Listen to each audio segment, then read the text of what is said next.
Vous êtes sûr? Jésus sur ta vie? Frère, tu dois garder la foi à chaque instant cette année. Peu importe ce qui va t'arriver en mars, en septembre, rappelle-toi de ce message. Il est le Dieu des miracles. La chose est grande devant toi, pas devant Dieu. Dieu a été avant toute chose. La chose ne peut pas être plus grande que Dieu. Que l'Éternel nous soutienne. La situation peut changer. Comme je l'ai dit, même à la fin de ce culte, ça peut changer. Elle peut changer, mais il faut que quelqu'un ait une foi permanente. Dis à ton frère, tu dois l'avoir. Il faut que quelqu'un ait une foi permanente. Quelle est ta foi? Voici ta foi.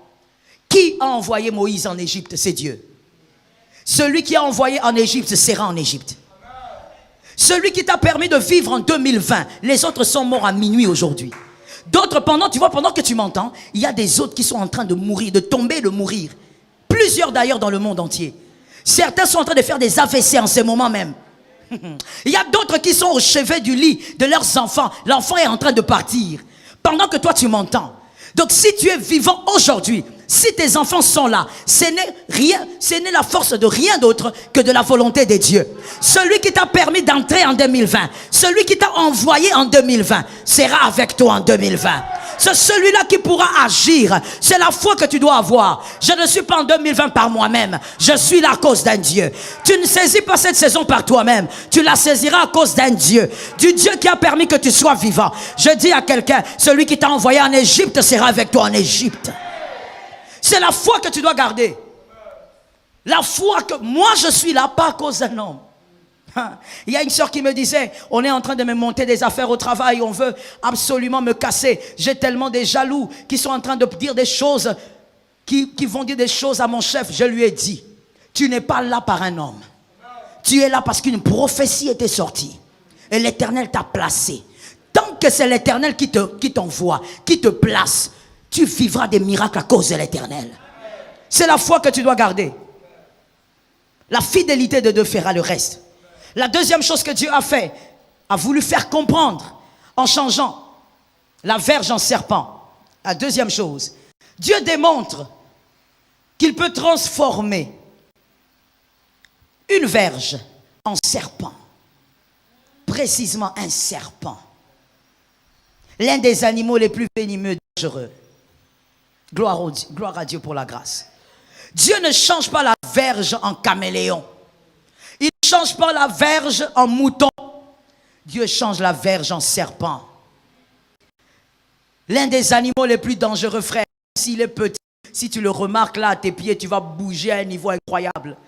Parce qu'il a une renommée de danger. Il est dangereux. Il a une renommée grave. Sa renommée le presse. Même s'il est tout petit, tu vas fuir. Parce que dans ta tête, le serpent est redoutable.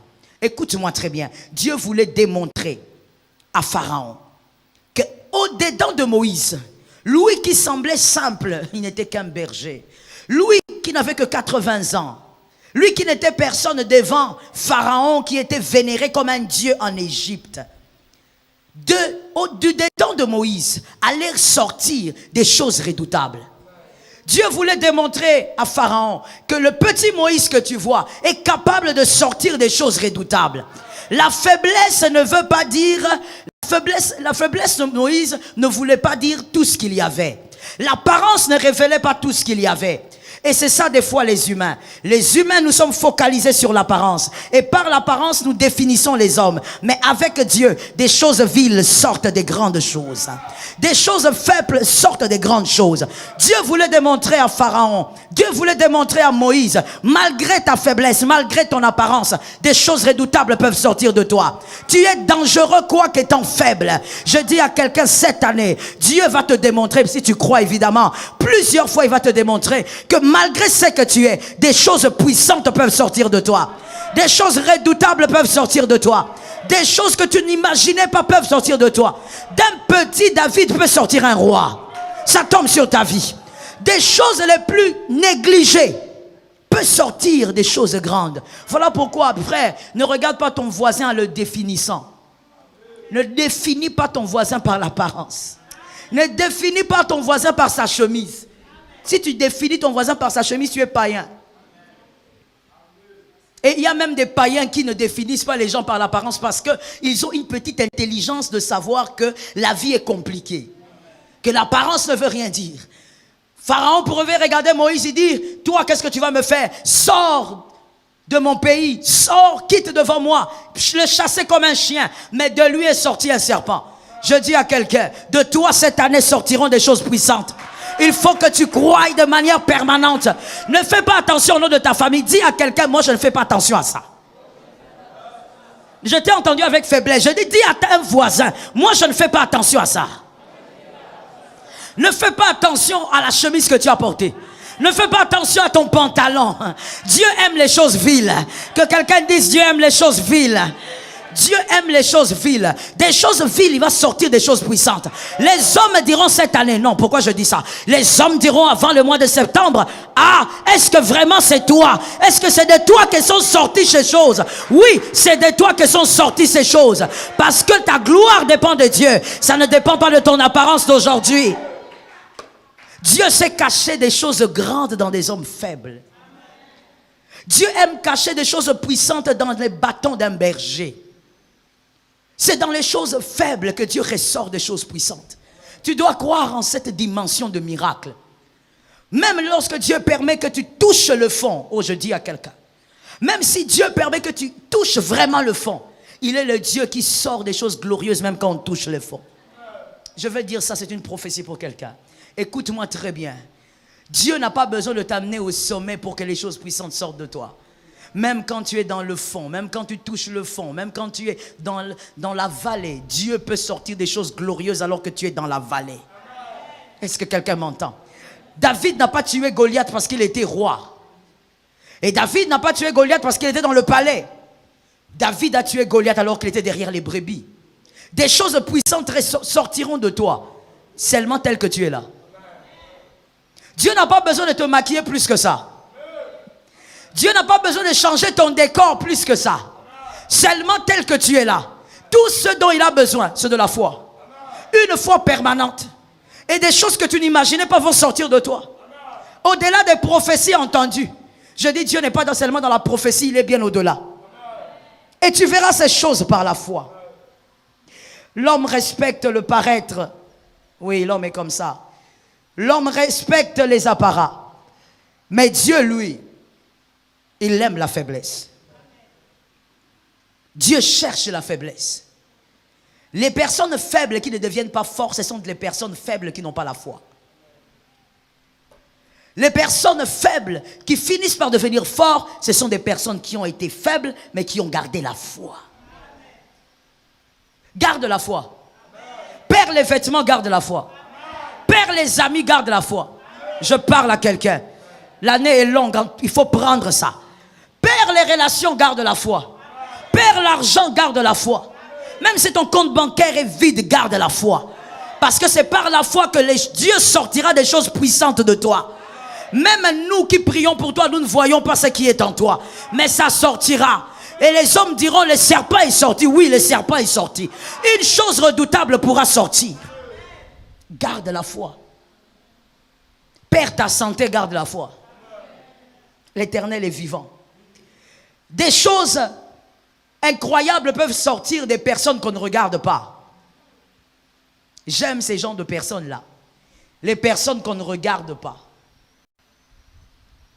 Très souvent, quand les hommes, quand vous cherchez à être sur les projecteurs, vous vous faites du mal à vous-même. C'est pour les hommes intelligents. Vous vous faites du mal à vous-même. Si Dieu vous met sur les projecteurs, gloire à lui parce que c'est lui qui place. Mais si vous-même vous cherchez à être sur les projecteurs, malheur à vous. Parce que Dieu, lui, cherche toujours les hommes qui sont en dehors des projecteurs. Dieu cherche toujours des personnes que personne ne regarde. Dieu cherche toujours des personnes que plus personne ne regarde. Ce sont ces gens-là auprès de qui Dieu ressort des choses glorieuses. Laisse-moi te donner un verset. Ruth 3, 1 à 2. Ruth 3, 1 à 2. Par rapport à ce deuxième point. Ruth 3, 1 à 2. De Naomi peut sortir Boaz. Attention. Et je veux dire à quelqu'un ce matin, s'il te plaît, change un peu de mentalité. Arrête d'être celui qui a un agenda et qui compte les âges de gens. Arrête ça. Dieu n'agit pas qu'à 20 ans. Dieu peut agir à 50 ans, à 70 ans, à 80 ans. Voilà pourquoi je dis à quelqu'un ce matin, tu n'es pas trop vieux pour vivre la main de Dieu. Ça tombe sur qui? Tu n'es pas trop vieux pour vivre le miracle de Dieu. Il faut arrêter cette mentalité-là. Elle est surtout africaine et congolaise. Non, tu vois, vu ton âge. Quel âge? Dieu peut toucher l'âge de n'importe qui. Et quand Dieu te touche, on oublie ton âge. Ça tombe sur toi. Si Dieu décide de te toucher, les hommes vont oublier ton âge. Commençons par moi-même, je vais oublier ton âge. Parce que quand Dieu te touche, il t'amène à un niveau où tout le monde dit, l'Éternel est avec lui. Je dis, peu importe ton âge, crois encore. Si Dieu te garde jusqu'à 100 ans, crois toujours qu'il est le Dieu qui peut apporter des changements. De Naomi peut sortir Boaz. Alors que les gens te regardent et disent, il n'y a rien de bon ici. Gloire à Dieu que les hommes parlent. Vérifie ça. Qu'est-ce que Dieu lui a dit? Ne t'agite pas quand les hommes parlent. Au contraire, laisse-les parler. Qu'est-ce que Dieu lui a dit? Tant que Dieu n'a rien dit, le miracle est là. Que personne ne vienne t'intimider. Dis à ton frère, ne m'intimide pas. Non, il ne faut pas avoir honte. Dis-le bien. C'est une matinée de miracle. Dis-le bien. Ne m'intimide pas. Pourquoi? Il ne faut pas me dire, il ne faut pas comparer la vie de ton voisin à ta vie par rapport à ton âge. Ah non. Ton âge n'est pas l'unité de mesure. Je parle au voisin là qui est à côté de toi là. Ah, c'est à lui que je parle. Ton âge n'est pas l'unité de mesure. C'est pas parce que toi tu as réussi à cet âge là que tout le monde doit réussir à cet âge là. Il n'est pas toi. Il ne sera jamais toi. Moïse ne sera jamais Abraham. Abraham est le père de la foi. Mais Moïse aussi est le libérateur des prodiges. Chacun a sa mission. Chacun a son parcours. Je dis à quelqu'un, crois que Dieu est capable de sortir de toi des choses glorieuses. Et peu importe l'âge. L'homme aime ça. L'homme aime prendre son âge à lui. Il commence à en faire l'unité de mesure. Non, mais comment toi à cet âge tu es toujours comme ça? Je suis comment? Tu me compares à qui? Dis à ton frère, à qui me compares-tu? Tu me compares à qui? Tu es égal à toi-même, faisant le chemin de Dieu. Je réponds ça pour une âme. Tu es égal à toi-même et faisant le chemin de Dieu. Le chemin que Dieu t'a tracé, tu es là-dedans. Je dis encore amen moi-même. Le chemin que Dieu t'a tracé, tu es. Voilà pourquoi, parlons un peu des serviteurs de Dieu, surtout à Kinshasa, restons à Kinshasa. Pas seulement les serviteurs de Dieu, même les chrétiens en général. Trop d'agitation à cause de l'envie. Tu vas aller toucher ce qu'on ne touche pas. Parce que tu veux ressembler à tel. Lui, il a une voiture à 20 ans, tu n'es pas lui. Je veux que quelqu'un m'entende. Ah oui, ça fait partie du miracle, ça aussi. La compréhension de la vie.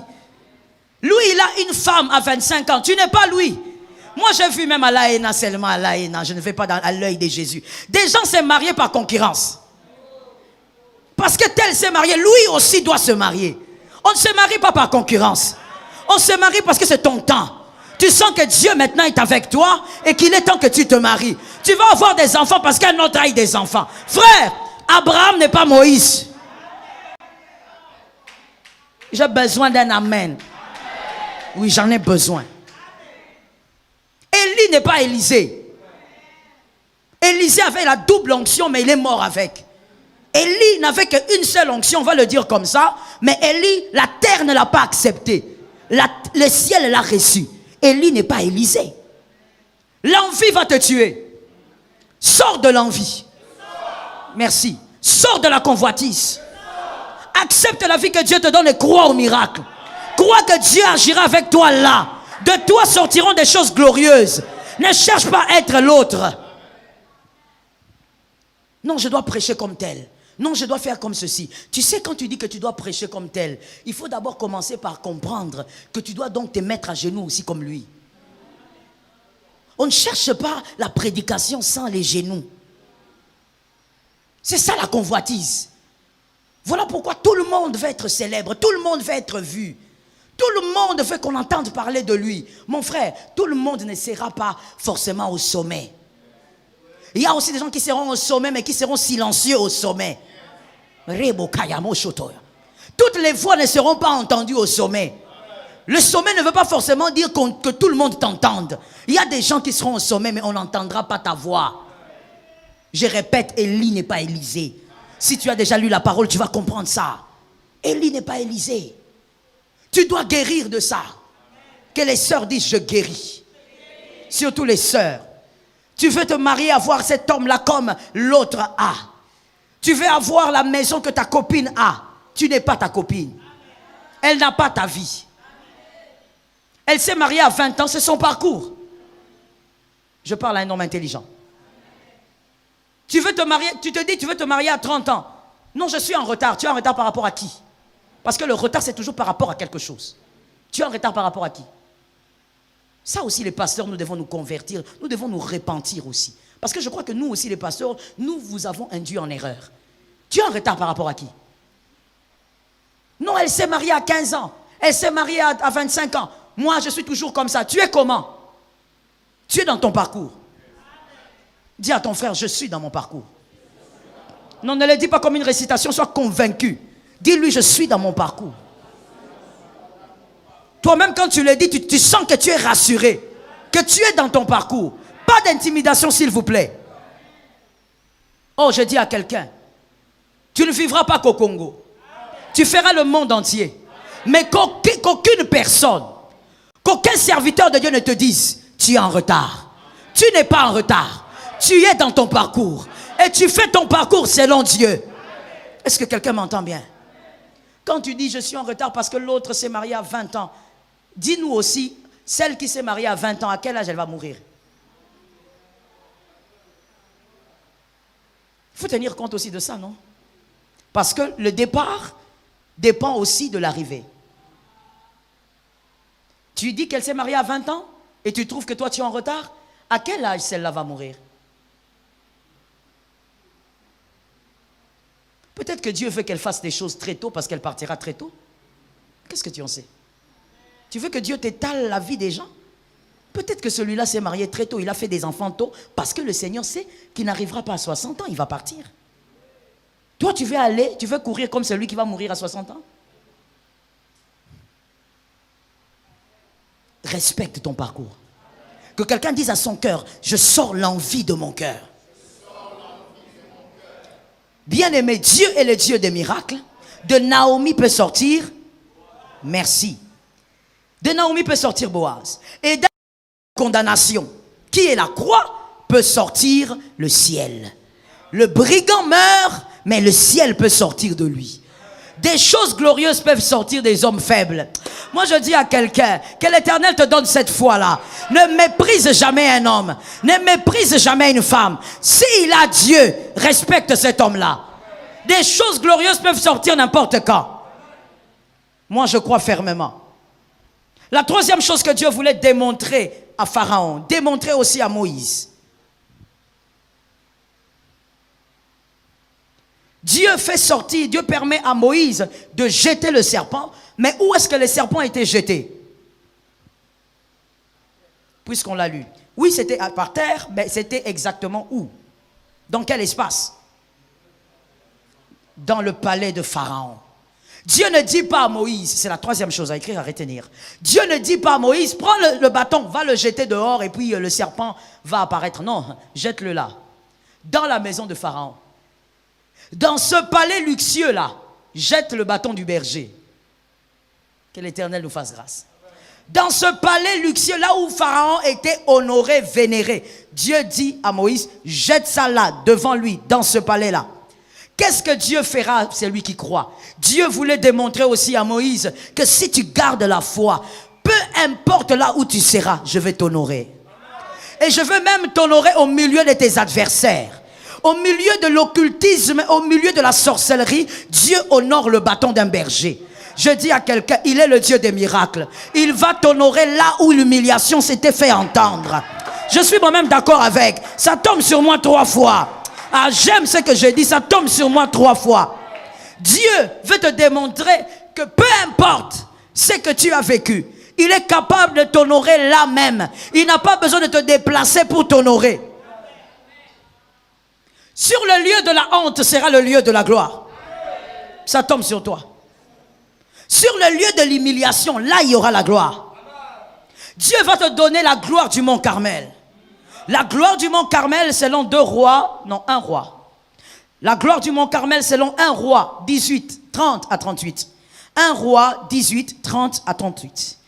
1 roi 18, 30 à 38. La gloire du mont Carmel, c'est la gloire que Dieu donne en face des adversaires.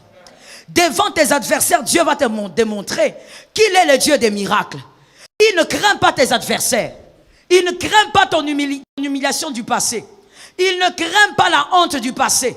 Il est capable de t'honorer là-bas. Il est capable de t'honorer devant des hommes qui se pensent puissants. Ça tombe sur toi, ma fille. Il est capable de t'honorer devant les hommes qui pensent être tout. Vous savez, il y a des hommes comme ça. Des hommes qui pensent qu'ils sont tout à cause de ce qu'ils ont. Des hommes qui oublient même que la mort existe à cause de leur position sociale. Des hommes qui pensent tout maîtriser à cause de ce qu'ils sont. Une fois, j'étais dans la voiture, ou j'étais où, je ne sais plus. Mais en tout cas, j'entends quelqu'un en train de passer et qui dit « Ah, je veux le faire comprendre. Je veux le démontrer que c'est moi qui est chef ici. Je veux lui démontrer que Kinshasa, moi, je les tiens comme ça. » Oh Lord, tu n'es qu'un homme. J'ai regardé le monsieur qui partait, j'ai dit, oh Seigneur, aie pitié de lui. Il n'est qu'un homme. Il est même pire, j'évite de dire ce mot-là. Il n'est vraiment qu'un homme. Il ignore que il peut continuer à marcher, arriver à un certain moment, tomber. Et tout s'arrête. Celui qui a Dieu, un homme comme ça, ne peut pas parler sur sa vie. Je reprends ça. Celui qui a Dieu, un homme comme celui-là, qui dit je veux lui démontrer parce que c'est moi qui tiens Kinshasa entre mes mains, ne peut pas parler sur sa vie. Même s'il raconte aux autres, mais il n'y aura aucune influence sur toi. Pourquoi? Parce qu'il y a un Dieu qui t'honore en face de tes adversaires. En face de tes ennemis, Dieu va t'honorer. Il va démontrer qu'il est le Dieu des miracles qui confond les hommes. Parmi les grands miracles que j'aime quand Dieu le fait, c'est quand Dieu confond les hommes. C'est quand Dieu met le trouble dans le camp des adversaires. C'est quand ils se tuent entre eux. C'est quand ils commencent à se disputer entre eux. C'est quand ils commencent à se battre entre eux. Il est le Dieu qui crée le trouble dans le camp des adversaires. Je dis à quelqu'un, c'est dans le palais de Pharaon que ton serpent va apparaître. Pas ailleurs. Quand je parle là, il faut faire des going back. Il faut voir là-bas 2018, 2019, 2015. Où est-ce que tu as été humilié? Il faut regarder dans le rétroviseur de la vie. Là où tu as été humilié là, Dieu va faire exprès. Des fois je dis Seigneur, fais exprès. Même si j'ai déjà quitté les lieux, fais exprès que je fasse un coming back. Que je sois là et que tu m'honores là. Dieu va t'honorer là. Il y a des gens qui te regardent, qui se disent, elle a été tellement diminuée, tellement humiliée, qu'elle là, elle n'a plus d'issue ici. La réputation est détruite. Il y a quelqu'un qui sait nettoyer les réputations des hommes. Il y a quelqu'un par une main miraculeuse qui peut nettoyer ta réputation. Le miracle du mont Carmel, c'est le miracle où Dieu, il refuse de t'honorer là où on ne te connaît pas. Maintenant, tu as compris? C'est entré où? Très bien. Le miracle du mont Carmel, Dieu refuse de t'honorer là où on ne te connaît pas. Dieu t'honore là où on te connaît. Là où les hommes disaient que celui-ci, il n'est rien, il ne sera rien. Ah, j'aime ces gens des familles là. Là où les gens disent, toi là, pour que tu ailles de l'avant, il faut que moi je meure. Là où les hommes ont dit, toi tu ne seras jamais rien comme ton père, comme ta mère. On a pris ta vie et on l'a défini par rapport à la vie de ton père, par rapport à la vie d'un oncle, par rapport à la vie d'un ami. Là, Dieu est le Dieu qui peut honorer. Le miracle de l'honneur peut tomber. Et je dis que ce miracle tombe sur ta vie, mais que ça tombe aussi sur tes fils. Le miracle de l'honneur. Cette année-ci, je ne sais pas où est-ce que tu as été déshonoré l'année passée, mais que ta foi te permette de croire que Dieu va t'honorer là-bas. Même si tu ne vas pas durer sur... Oh my God. Que ça soit ainsi pour quelqu'un. Même si tu ne vas pas durer là, à ce poste-là, vas-y quand même. Que Dieu t'ouvre quand même cette porte-là. Que les occultistes qui t'ont combattu te voient y rentrer là-bas. Et après quelques temps, que Dieu te donne mieux que ça. Ah, ça tombe sur quelqu'un qui croit. Que Dieu te donne mieux que ça juste après. Mais rentre d'abord. Que Dieu t'honore au milieu des hommes qui t'ont méprisé. Qui ont méprisé ton Dieu. Vous savez, laissez-moi vous donner un secret. Quand les hommes méprisent votre Dieu, acclamez Jésus. Quand les hommes méprisent votre Dieu, même en famille ou peu importe, ne soyez pas là, triste, en train de vous poser des questions. Acclamez le Seigneur. Parce que quand Dieu permet que les hommes se moquent de lui, il prend en charge la situation. Que cette situation-là soit prise en charge par Dieu. Et que Dieu t'honore par miracle. Toi-même, pose-toi la question, comment ils ont fait pour m'appeler? Ils vont t'appeler. Comment ils ont fait pour me retrouver? Ils t'ont retrouvé. Que Dieu t'honore. Est-ce que quelqu'un m'entend? Selon Daniel 6, 6 à 23. Selon Daniel 6, 6 à 23. Oh Lord, que le miracle tombe sur ma vie. Selon Daniel 6, 6 à 23. Il y a des lions que Dieu envoie pour être honorés. Dieu permet certains lions dans la fosse pour que tu sois honoré. Toute fosse ne veut pas dire malédiction. C'est pourquoi il faut être enseigné, ma fille. Il ne faut pas seulement être à l'église comme ça. Tu es là, tu viens, tu pars. Tu es un peu comme ça, en l'air. Il faut être enseigné, il faut aimer l'enseignement. Parce que quand tu entends l'enseignement et que tu comprends l'enseignement, tu sauras qu'il y a certaines fausses qui ne viennent pas pour te tuer. Et moi, plusieurs fois, je dis à Dieu, Seigneur, si je savais, et des fois même je peux sentir le Saint-Esprit se moquer de moi. Je dis, Seigneur, si je savais, moi-même j'allais descendre dans la fosse là. Ah yes, j'allais moi-même descendre là-bas avant. Seigneur, si je savais qu'après ça, il y allait avoir ça, et je pouvais sentir comment le Saint-Esprit se moquait de moi. La fosse, elle n'arrive pas pour tuer. Ça dépend de qui tu es. Si tu es un élu, ça ne peut pas te tuer. Si tu es un élu, la fosse a une mission. La force de la mission, c'est que tu sois puissant devant les magiciens. Que tu sois puissant devant les sorciers. Que Dieu t'élève et qu'il t'honore dans cette famille-là. La force a pour mission de t'honorer. Lorsque la force arrive, je la lance, c'est pour quelqu'un. Lorsque la force arrive, c'est pour te permettre de monter un peu. Dieu sent que tu n'es plus, tu ne dois plus rester à ce niveau-là. Ce travail-là ne te va plus. Tu dois être promu. Et avant cette promotion, la fosse doit venir. C'est dans la fosse que tu verras Dieu. Ah, je dis à quelqu'un, c'est dans la fosse que tu verras Dieu. Ah, il m'est arrivé de dire, Seigneur, je veux prendre la phrase de Job. J'ai entendu parler de toi. Mon père m'avait parlé de toi depuis mon enfance. Mais là, je t'ai vu. Mais pour que je le dise, je devais passer par une fosse. Mais quand on passe par la fosse, on ne sourit pas. La fosse ne fait sourire personne. La fosse vous laisse avec les traces des larmes. Tu te réveilles comme ça, on te regarde, on dit, ton visage a quoi? Tu as pleuré toute la nuit. La fosse. Mais après la fosse, pendant la fosse d'ailleurs, la chose qu'il faut dire, il faut dire au Seigneur, Père, je sais. Rakoya Machataya. Pendant que je te parle, je me rappelle moi-même de mes fosses. Bien-aimé, tu dois dire à Dieu, Père, je sais. Dans la fosse, dis seulement, Père. Je t'ai entendu. Dis seulement à Dieu, Père. Quand le diable te regarde, parce que tu dois savoir qu'il est là, avec ses démons, ils sont là. Quand tu es dans la fosse, pendant que tu souffres, pendant que tout le monde ne te comprend pas, les gens te lâchent, te critiquent à gauche, à droite, et disent que tu es dans les fétiches et autres, le diable te regarde. Le diable dit, elle va céder. Le diable dit, la foi va partir. Mais à un moment donné, tu te lèves, tu dis, je sais, mon Rédempteur est vivant. Même si je ne le sens pas, je sais qu'il est vivant. Et il est déjà debout.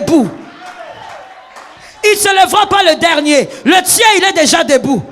Nous ne sommes pas dans l'ancienne alliance. Nous sommes dans la nouvelle alliance. Job a dit, il s'élèvera. Le nôtre, il est déjà levé. À la croix, il s'est déjà levé. Il n'est pas assis. Il est à la droite du Père. Le Rédempteur est là. Dis à ton frère, la fosse. Le Rédempteur est là. Il ne faut pas parler comme Job, mon frère.